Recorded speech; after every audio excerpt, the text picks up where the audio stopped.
Have you ever wondered what the fastest growing churches in the world are doing that everyone else is not? Well, in this video, we're going to be talking about that, and we're going to break down what we can learn from growing churches, all of the do's and don'ts coming up.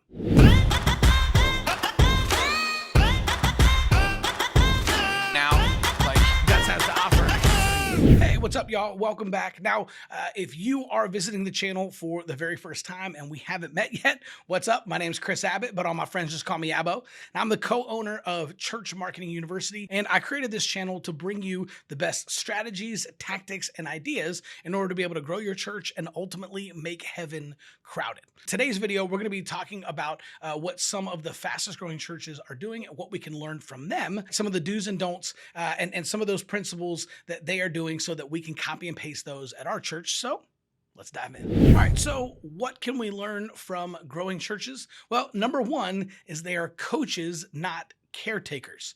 Okay, this is one of the most important church growth principles, I think, especially if you're trying to break through that 200 barrier, right? This is usually the problem, right? There can be other things, obviously, but this is usually the number one problem. Is what happens is there's something called Dunbar's number. This is a social psychology principle, right? That says that every single human being can effectively manage about 150 relationships, right? So if you're really, really talented, that might be 160, 175, right? But that's about it, right? It's just the way that we're wired, the way that we are, we can only effectively manage about 150 relationships. This is why so many churches get maxed out at 120, 130, 140, 150, is because one person can only effectively manage that many relationships. In order to go from 150 to 200, you actually have to transition from a caretaker, right? Being the primary caregiver, the person who does all the weddings and all the funerals and takes, goes on all the hospital visits and takes all the calls in the middle of the night when things are going crazy, right? You have to go from being that person and you can't be the caregiver anymore, and you have to go to a coach, and then you have to raise up a team of people to be able to equally distribute some of those things throughout the entire church. As long as you're the primary caregiver, you're never going to be able to scale effectively past about 150 people, especially without burning out. That's something the fastest growing churches know and they prioritize, right? They're coaches, not caregivers. They've set up their church and their systems in order to be able to equip other people and equip leaders, and to be able to give ministry away so that those people can be some of the caregivers. They can coach them and they can continue to scale and grow their church effectively. All right, number two, they view social media as a missions field. All right, now think about it. I know a lot of us out there, right, and I've been guilty of this myself, even though I hate to admit it, right, is sometimes we will use social media as a way to sound off about maybe things in the media, or maybe things in the news, or maybe things in our city, or something we're personally going through, or our pet peeves, right? I've been guilty more than once. Again, I'm embarrassed to admit it, popping off on Twitter or something like that about the refs in a game, or right, like something that's happening in one of the sports teams that I really care about, right? I'm really passionate about sports. Sometimes I talk about it on social media when I probably shouldn't. A lot of us will use it for like a platform instead of as a way to reach people, right? And so this is a really important transition that growing churches have figured out. There's 2.9 billion people on Facebook, 1.9 billion log in every single day, right? And that makes Facebook the single largest missions field in the history of the church. You couple that with Instagram, right, which is another 2 billion users. And then you've got YouTube, which is another 2 billion users. Right now, you've got some pretty massive missions fields that you can tap into, right? Imagine what Paul and Peter and some of the early church fathers would have done if they had access to a tool like the internet and social media, right? So growing churches have figured that out, and they invest in those platforms accordingly. I mean, here's the deal. The average time spent per user per day on Facebook is 34 minutes. 34 minutes a day per user. So think about it. If there was a place in your city that you knew every single person was going to go to for at least 34 minutes a day, all you would do is set up shop there and invite people to church. And that's exactly what Mark Zuckerberg has given us with the gift of Facebook, right? And trust me, I get it. I know all the baggage that comes with it, and whether or not it's political, and whether or not that people are being censored and all that kind of stuff. Like I get it, okay? Facebook Facebook ticks me off too, right? But it's a missions field, right? Not a platform for us to just share our opinions or just go out there and promote our stuff. If we use it as a missions field to do ministry instead of just marketing or messaging, right? But actual ministry, then we can show up there. We treat it as a missions field. And that's what growing churches have figured out. And they invest in those platforms accordingly. Number 3 is that growing churches have figured out the importance of Google My Business. You may know about that. You may have no idea what that is, but Google My Business is actually a free tool that Google offers, right? Where you can actually go in and claim your listing or verify your listing. Basically, what that means is that if your church has been there for any amount of time, Google is really smart. They already know that you exist. They already have you listed in their search engine. But if you actually go in and you claim that listing and verify it, right, then you kind of set up all of the details and make sure they have the right website, phone number, right, all of the relevant details, address, everything like that. Make sure that the pin is correct on Google Maps. All right, now you have that verified listing. They will show that more and more to people because it's verified. And then you can even upload pictures of your services, of your people, right? A lot of really, really cool things. And growing churches have figured this out, right? Google My Business is really, really powerful. There's a couple of really cool things that you can do, right? Like if you upload a couple of new photos every single week, you'll actually start reaching up in there. I've got a buddy of mine who specializes in search engine optimization and doing setting up Google My Business for small businesses. And he said that if you can just add a couple of pictures every single week, you can have up to 25,000 new people, 25,000 see your church or your small business every single month, right? So I think it's worth going in there every single week, adding a couple of new photos just to get an additional 25,000 people who could be seeing your church and kind of planting that seed, right? And additionally, if you have 2 to 3 people add new Google reviews, that can pretty quickly get you ranking in Google Maps. So when people look for churches near me or churches in my city, then you start ranking in that Google Maps section in addition to the actual Google search session. You check out Google My Business. That's really, really powerful. It's free. It doesn't cost you anything. And there's a couple of cool things you can do every single week in order to make sure that you're reaching more and more people every single month. And that's something that fast-growing churches have already figured out. All right, number 4, they are passionate about unchurched people.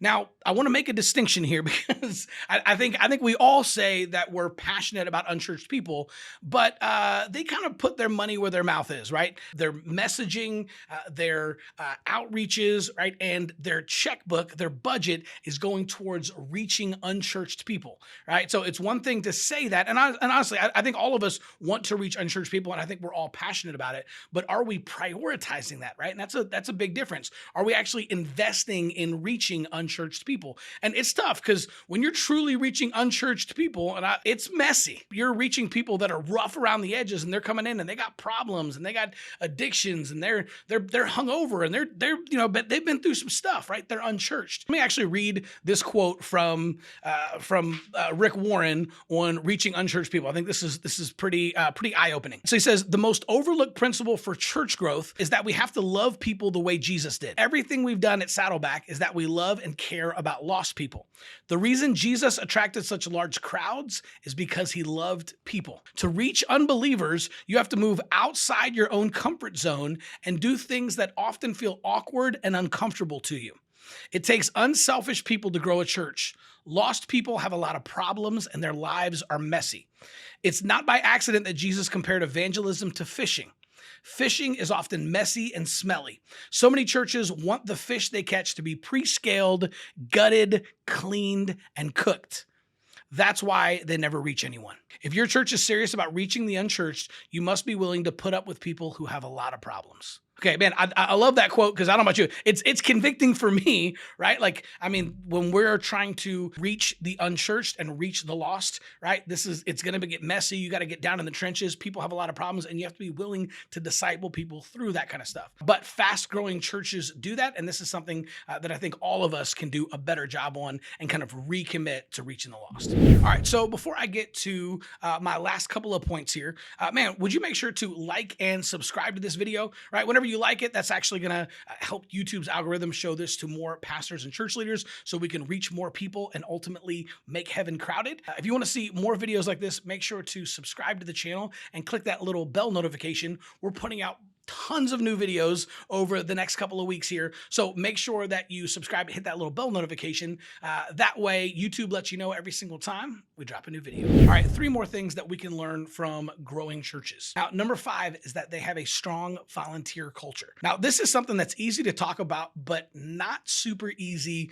to replicate. Okay, I've done this for years, trying to build a strong volunteer culture. My church has it, but it's something that a lot of churches have struggled with. I've personally struggled with it in my own leadership. When I was a youth pastor years ago, I remember taking a youth pastor job at a church in kind of a smaller town, and I'd come from a church that had a really strong volunteer culture. And man, if you went out and you asked 10 people to volunteer in the youth group, right, 7 of them usually committed and came out and did it, right? So I mean, it was pretty strong. And all of a sudden, I'm in this church that did not have a strong volunteer culture, right? Really strong culture. It was a great church. The staff was used to doing everything. There weren't a lot of volunteers, and they didn't have a strong volunteer culture. So when I would ask people to volunteer in the youth group, and I'd just say, hey, would you just be willing to come out, and check out a youth service and pray about becoming a youth leader? They say, oh yeah, you know what? Let me pray about that. And then they would just like avoid me for weeks or months at a time, right? It was like crazy. I couldn't get anyone to come volunteer in the youth group, and it was really, really tough. It's not easy if you don't already have a strong volunteer culture, but growing churches do, and this is something that you can work on. We've actually got some videos that talk about this here. I'll try to link those up down below as well. That if you're trying to figure out how you can build a stronger volunteer culture, but really, really important. Again, that's also kind of part of those that coaches, not caregivers principle that we talked about at the beginning of the video. Is you have to be at a place where now you are coaching the leaders and the volunteers, and they're the ones doing the ministry, right? When you can start to give ministry away and you can equip and empower other people to do the ministry, magical things start happening. You start getting momentum, right? And everybody can feel it. And what happens is it's also scalable. So you're not just doing every single thing and starting to, live on the edge of burnout all of the time. Growing churches have figured that out. And that's something that's really, really important as you're continuing to grow your church, is to build a strong volunteer culture. And number 6 is reaching young families. Now, I know this is something that a lot of churches say that they're trying to do. I talk to churches all the time, especially that have a lot of empty nesters or senior citizens, and they're trying to reach younger and trying to reach young families. It's not easy, but this is something that growing churches are effectively doing. And this is one of the reasons, right? So when you're reaching those young families, especially those young families with like elementary school age kids, right? What happens is, the more young families you have, the more kids you have, that starts to kind of create this momentum where they start inviting their friends and they invite their friends, right? And so now you have a lot of word of mouth going and a lot of personal invitation happening too, right? We all know how powerful the power of a personal invite is, but this is actually church growth statistics, right? If you look at any of the trends of some of the fastest growing churches in the world, right? And some of these churches that are growing quickly and that are experiencing that healthy, sustainable church growth that we're all looking for, they are all reaching young families. And that's a huge part of the reason behind their church growth. All right. And finally, number 7, growing churches prioritize the next generation. Now, I'm not just talking about reaching young families, but specifically prioritizing the next generation. And we're talking about youth ministry, we're talking about middle school ministry, but primarily we're talking about kids ministry. So if you're talking about healthy, growing churches, they prioritize the next generation by having a thriving kids ministry. They're constantly investing people, time, resources, and their money into kids ministries, right? They're constantly recruiting new kids leaders, and they've made this a priority in the church. And those growing churches, when you do that, right, something starts to shift, and you can actually see, again, kind of that momentum coming. You see like the families having a good time when you prioritize those kids, right? So we did this at my church years ago. One of the things that my pastor decided to do is he said, man, we are going to get an ice cream machine, and every single kid that comes to church is going to get an ice cream cone no matter what, right? So this is something we still do this every single Sunday, every single Wednesday. If you are 12 and under, you get free ice cream when you come to church, right? Why? I mean, there's nothing spiritual about it. We literally want to condition kids to think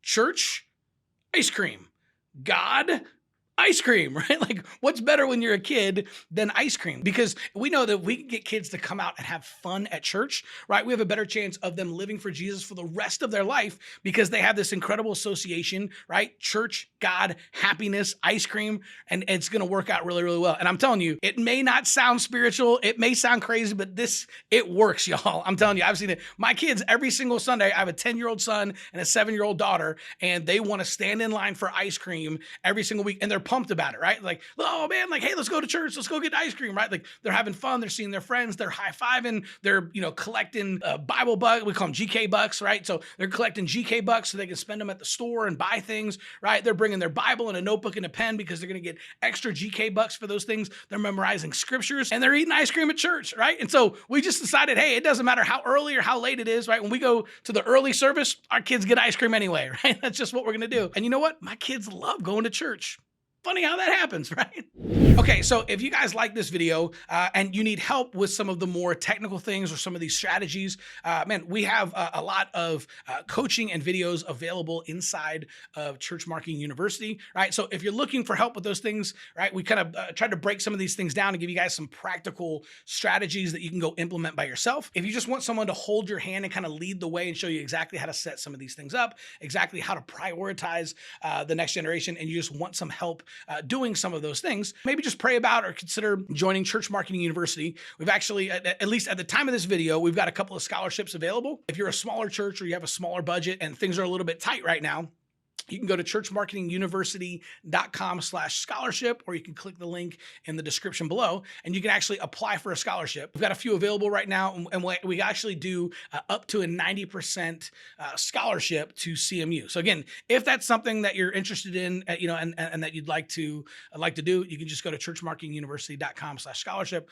apply for a scholarship. You can get up to 90% off, and hopefully that's a way to just kind of give back to you guys and be able to kind of get you in and hopefully help you get some of these things in place for your church so you continue to reach more people and make heaven crowded. We'll see you soon.